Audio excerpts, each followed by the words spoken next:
Welcome to AfricaCom TV here at the 20th anniversary event. We're very pleased to have with us today Dr. Miriam Altman from the National Planning Commission. How are you? I'm fine. Thanks for having me. How's your event shaping up so far? You've had a busy day. I have. I was on a panel this morning and a whole variety of meetings.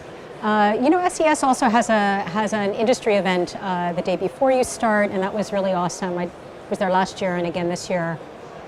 Fantastic. Lots coming up. And this morning you took part in our Visions for Africa keynote on creating an enabling environment for innovation in sub-Saharan Africa. It was a very varied panel, lots of conversation. It was very well received. What were the main takeaways from that? Look, the main takeaway that what I came away with was you can't get past rolling out the basics. You know, if you want to roll out an equitable network, not just one for elites, as I think is mostly happening in Africa, then government's got to get involved. It can't be done on the back of universal service obligations. The way that this is often done, or spectrum license commitments. Government's really got to take hold of this and become educated on ICT and get better at regulating and ensuring there's the right competition in the design of networks, in the procurement, in driving SLAs. There's nothing that's going to get away from that. There was some commentary in a way on the panel that I think where there are policies across Africa that would almost elevate prices in some countries. And actually what you want to do is you want to regulate it down. You can't go to the private sector and say, you should get rid of roaming fees. They're not going to do that. You need to regulate it, and you've got to have the right amount of competition that's going to drive that down. And governments really have to get educated and get stronger on these issues. Ours too.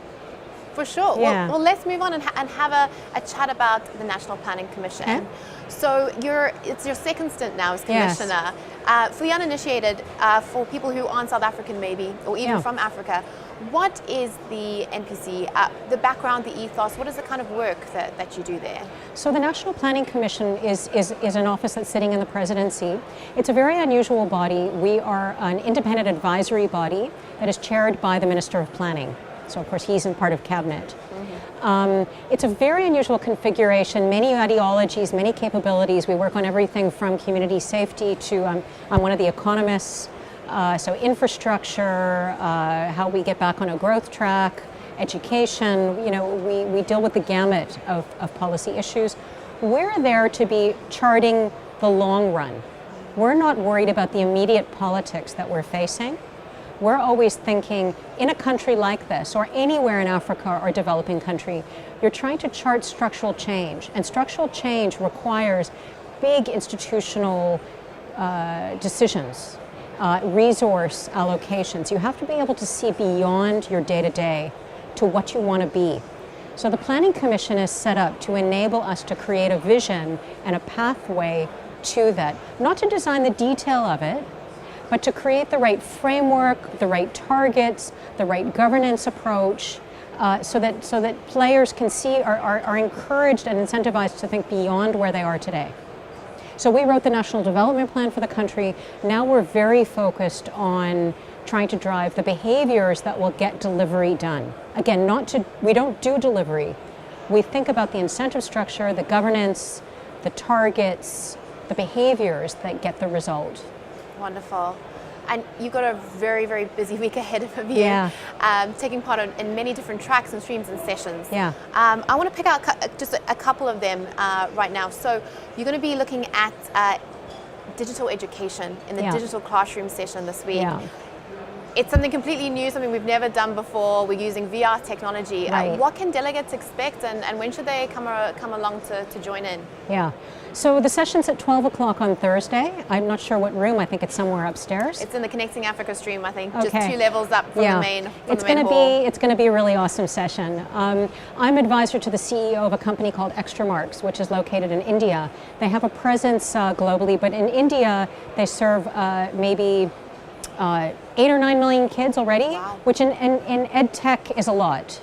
It doesn't sound like a lot of people, but in ed tech it's really a lot. And it's a fairly, I would say it's a large company actually, 1,500 employees, like 120 animators, 120 in technology. It's It's a company that I've been looking for a decade. I've been watching this sector in the United States, how it's been evolving, and the company is really unique in its capability and its commitment to innovating going forward. So the product is continuously evolving, which is really unusual in EdTech. What I find is that I've looked at a lot of companies, designed the strategy for telecom. I'm now advising these guys. I've been watching this space since literally more than a decade. Yeah.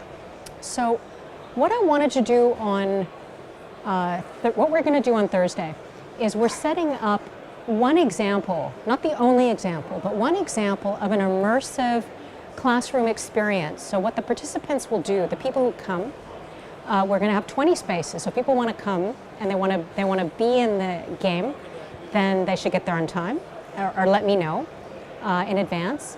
What we're going to do is we're going to put people into teams. Probably, I think it's going to be 4 or 5 teams of about 4 or 5 each. And they're going to have a little bit of a classroom experience in a science lab. They are going to do a virtual reality lab. So we've got 20 headsets. Okay. Okay, that's why 20. Yeah. So we've got 20 headsets of different types, by the way. High-tech ones and low-tech ones. So people can experience the difference, right? Because we're Africa, we need to have options.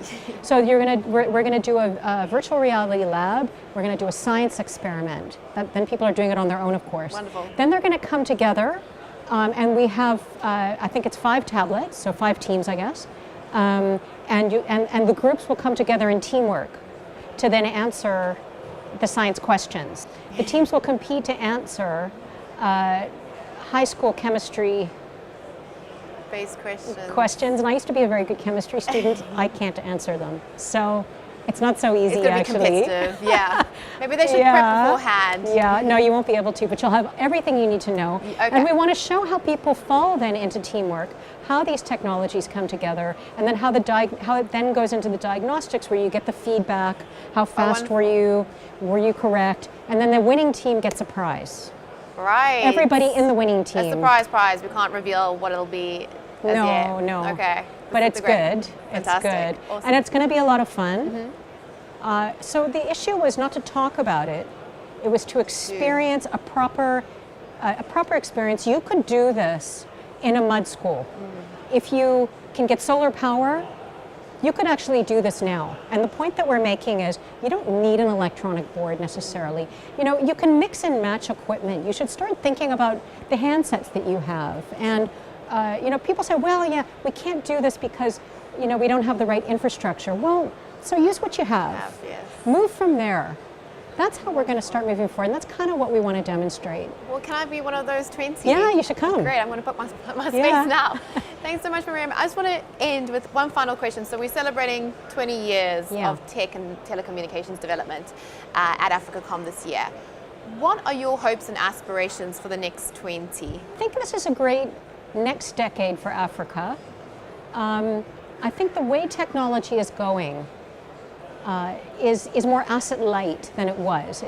And I think that African governments and companies should keep their minds open to the difference between products and services, the need for physical rollout versus the kind of services on the top. I was raising in the session today, people focus on, why don't we have equipment manufacturers in Africa? But you know what, you got to get the real jobs are going to happen in software and services. So the critical thing now is to get the network rolled out in the most flexible, asset-light possible way that one can do it, and move on with the layer of tech-savvy kids, or tech-savvy companies, venture capital, getting local ideas about how to problem solve in the delivery of education, health, finance, and whatever, because that's where the real opportunity is gonna be for people. Wonderful. Capital, getting local ideas about how to problem solve in the delivery of education, health. That's where the real opportunity